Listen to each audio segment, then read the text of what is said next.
This is the first of our masterclasses over the summer, the trauma masterclass over the summer. And I thought it would be good to start with connection. It's something that underlies everything that we work with in trauma. And Dr. Gabor Maté is a retired physician in Vancouver, British Columbia in Canada. And he's a world-renowned expert on trauma. And one of the quotes of his that I've used for many years, and that I think holds the key to healing as well, is the effect of trauma is that we disconnect from ourselves, the present moment, and our sense of value.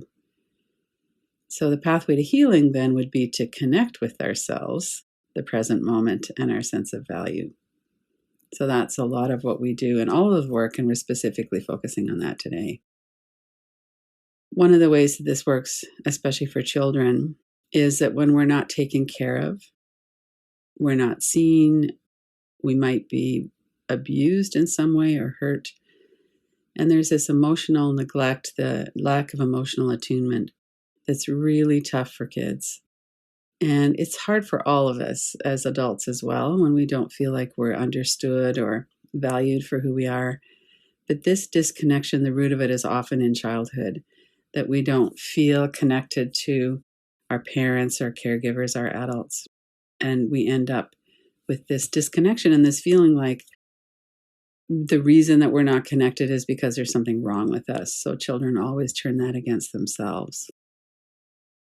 This particular inquiry that we're going to work on is to look into how we disconnect. What are some of the mechanisms for that? So one of the things that happens is the core deficiency beliefs: I'm not worthy, I'm not good enough, nobody loves me, and that's a direct result of the not being attuned to as a child. So one of the ways that we disconnect, and one of the reasons that we disconnect, is it's very hard for us to stay present with those kinds of thoughts in our mind and in our system. It really weighs us down. And so one of the things we do is we try to get away from that. But they're underlying everything. They're underlying our beliefs about us. They're underlying our experience with other people. And they certainly affect our relationship with ourselves. Another word that's a psychological word is dissociate. And that could be disconnection. It could be daydreaming. It could be just a feeling of not really being present in our life. So one of the things that happens, and many of us are familiar with the fight, flight, freeze, fawn, the strategies that we have to survive. And dissociation is a way that we escape from our life, from the traumatic experiences that are happening, and we go somewhere else. And so sometimes we'll hear people saying, I was at the ceiling looking down on the bed when it was happening to me. So that's a fairly extreme form of dissociation. And another form is much more common, like daydreaming, but also just we kind of zone out. We don't really pay attention. And then we go into other behaviors or substances that help us to numb out. On here, they're showing wine and cake. So those are two really common ones. Sometimes people go into a rage. It feels so horrible to be in tune with what happened to us that we go into these responses, fight, flight, freeze, fawning. And another thing that helps us to escape is the mean inner critic. And even to use the word help seems kind of not applicable. But one of the ways that we really disconnect, and that really affects our sense of value as well, is this mean inner critic that so many of us have when we make a mistake, when we say something that was socially awkward, and then that mean inner critic comes in to go, what's the matter with you that blah, blah, blah, blah, blah. And it can be really vicious as well. So the truth is that when we can't afford to feel what we feel, we're going to find a way to get away. And healing is when we find a way to see the mechanisms of this and we really understand trauma. And then we start to really look in detail. There's such a nuanced, subtle approach to this that we're going to work with today. is what is it that's really going on and how exactly do I disconnect? So Dr. Stephen Porges talks about the polyvagal system. He has developed that as a way to understand the nervous system. And he talks about safety is the absence of threat plus the feeling of connection. So when we talk about our nervous system, we need to feel like our physical body is safe and that we're emotionally safe as well, and that we have a feeling of connection. And that's one of the reasons why it's so powerful to be in a group like this, because we share, and some of us share by talking, and all of us share by listening. And we get to see how the mechanism works. And we also have that feeling that, well, maybe it's not me. Maybe I'm not the problem. Maybe there's something else going on here. So the connection, we're going to do an inquiry. We're going to go into the inquiry now. So the connection only happens when we're in ventral vagal. So that's a fancy polyvagal term for saying that we're in the feeling of trusted and connectedness. So we feel connected to ourselves, to each other, and to the greater world. If we're not in ventral vagal, if we're not in that feeling of trust, then we can't really connect with ourselves or with other people. So we have to move through those sympathetic arousal, which is the fight and flight. I'm in danger, I need to run away or fight back. Or the dorsal vagal, which is even more primitive and it's below the diaphragm, so it's our gut. We just can't cope and we shut down. So as we're working with these, we're always trying to come back up into ventral vagal. If we're in freeze, we have to come through sympathetic, the arousal, in order to come back into ventral vagal.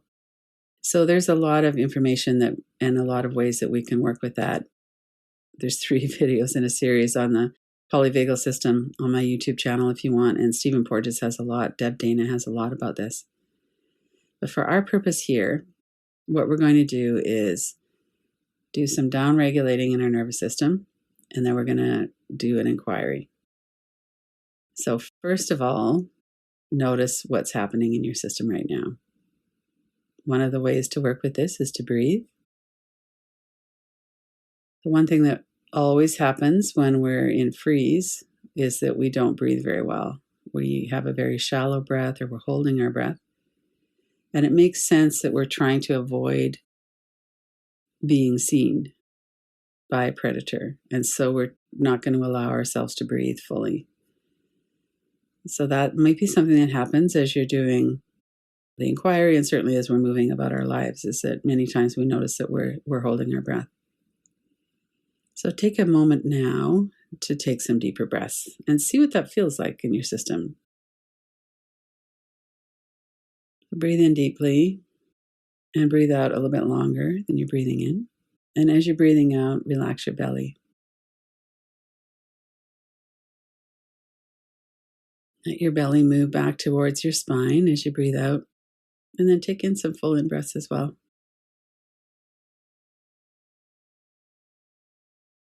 And notice how that feels. So one of the foundations of working like this is that we're always aware of what's going on and we don't shame ourselves for the reactions that we might be having. So as you're breathing in and breathing out, notice if you've got a smooth, continuous breath, or if you're holding your breath, if you have a tightness in your gut, and then we can see if we can let that release. And sometimes we need a little bit more. Sometimes we need to do something like box breathing. So let's do that for a moment so that you'll have it at your fingertips if you need it later. So breathing in to a count of 4, 2, 3, 4. Hold. 2, 3, 4. Breathe out. 2, 3, 4. Hold. 2, 3, 4. Breathe in. 2, 3, 4. Hold. 2, 3, 4. Breathe out. 2, 3, 4. Hold. 2, 3, 4. Breathe in. And then let your breath come back to a regular rhythm. So that would be something that you could remember to do if you're starting to feel activated or anxious, getting into a bit of a panic. And especially if you're starting to feel like you're getting dragged back into a memory and you can't kind of remember that you're here. So, the key to working with trauma is to remain here in this moment. And one of the ways we do that is by being aware of our body. You can notice your feet on the floor. You could open your eyes, look around the room. We have to notice. So, this is a mindfulness practice that we're really noticing. And if we don't notice right at the beginning, then as soon as we do notice, then we do something to help to downregulate our system. And tapping is another really simple one. We just take 2 fingers and tap on the forehead. And as you're doing that, take your attention away from whatever words or images, thoughts are there, and just focus on the sound of the tapping on your forehead and on the sensation of it. Then bring your hand down, notice your breath.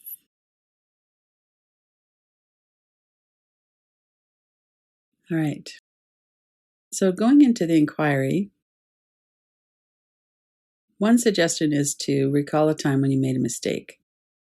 So in an inquiry like this, when I'm not working with you one-on-one and when there's a group here, it's probably a good idea not to use a 10 out of 10 intensity. Just think about something, bring to mind something that makes you a bit uncomfortable to remember. Maybe you did something or said something that was insensitive. And bring it in fully. So notice the images, the sounds, the words. If you were at a social engagement or if you were talking with one person, nowadays it might be over Zoom, and something you said was awkward. Or maybe the look on their face made you think, well, maybe they think I'm stupid or something. And as you're recalling it, bring it in like a little video clip if it comes in that way. Sometime when you made a mistake. And it could be something recent. It could be something a long time ago, something from school. When you remember it, you get that kind of heated feeling in your body and you can feel that there's still some kind of a response to it.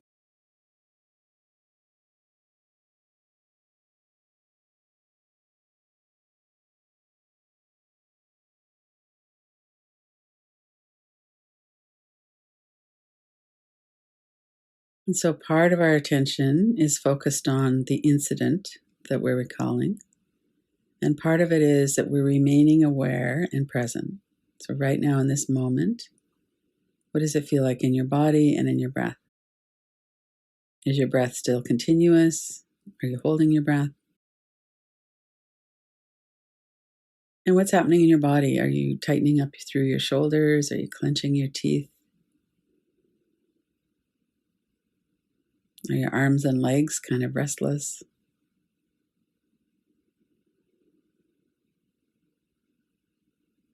And the practice that we'll do for the next few minutes is to notice the mechanism if you're disconnecting. So if you're able to stay completely present with it, you'll probably feel some embarrassment or shame, sadness, something. There'll be some emotion there. There might be a feeling of that in your body. Most likely there will be.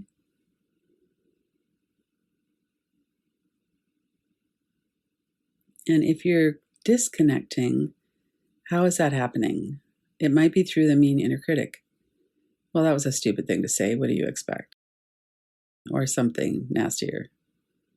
So continue to notice what's going on. Are you staying with it?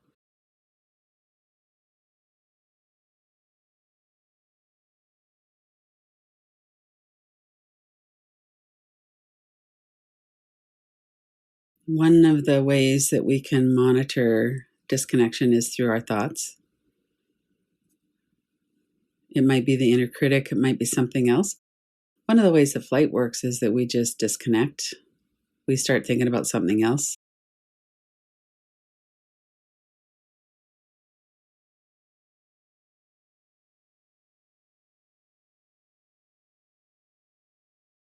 And as you continue to do this, notice the energy in your body as well. Are your legs or arms restless? Do you feel like there's any kind of a compulsion to escape?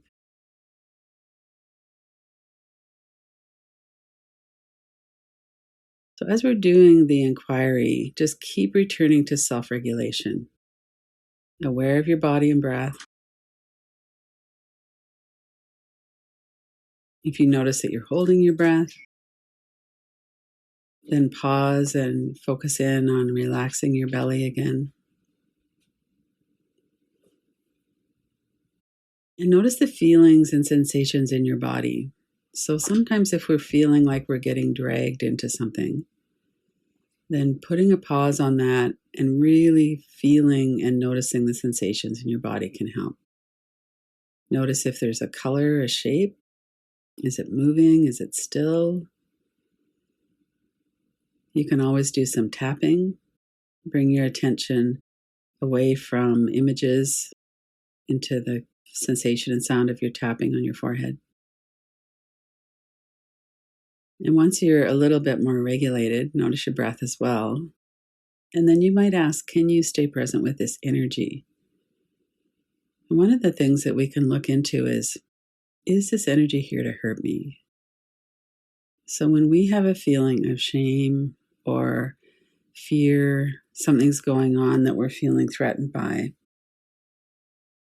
we want to be able to stay present so that we can see what it is that's moving through and that we're not suppressing it.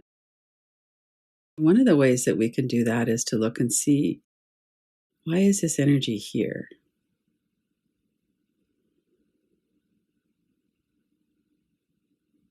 Is it here to help me somehow? If it's not here to hurt you, which it never is, it's always here. This is stored trauma. It's always here to warn us or protect us, to let us know there's something wrong. So notice the energy and notice your window of tolerance right now. Can you stay present with it?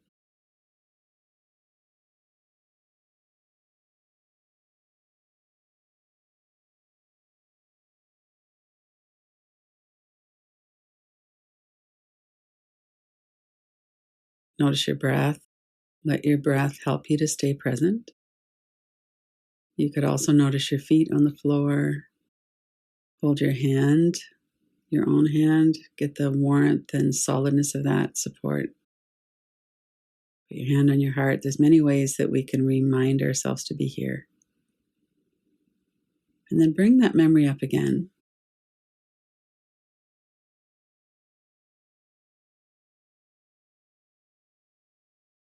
Notice if it's okay to stay present with it. And if you are feeling disconnected, what is the mechanism of the disconnection?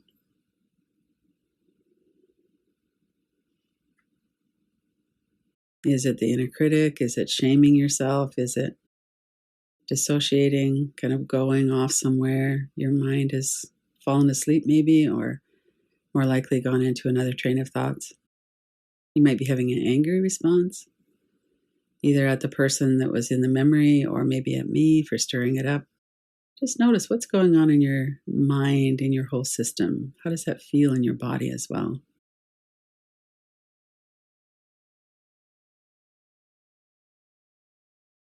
And see if you could bring in some kindness.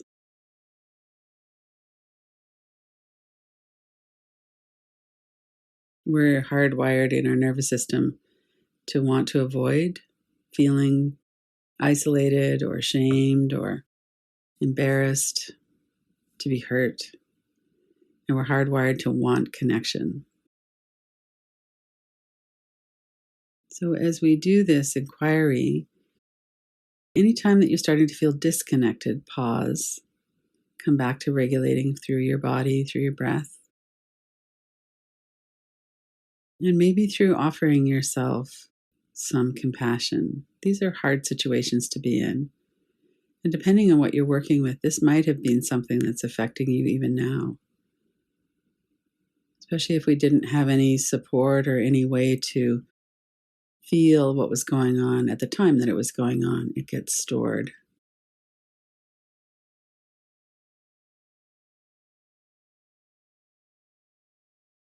We're going to come back to the group in a couple of more minutes.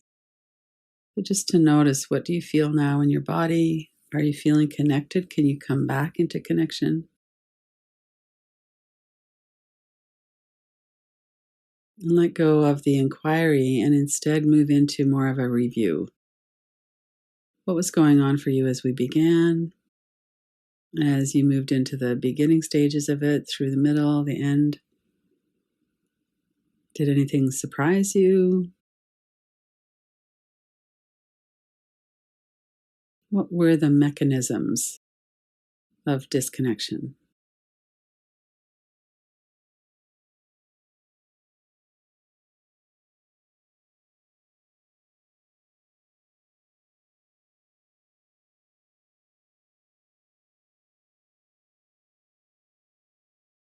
And this is a very strong form of mindfulness that we can do throughout the day. We really stay steady and connected. And we notice when we're disconnecting, and we don't shame ourselves for that. We bring some kindness in, and we come back into connection.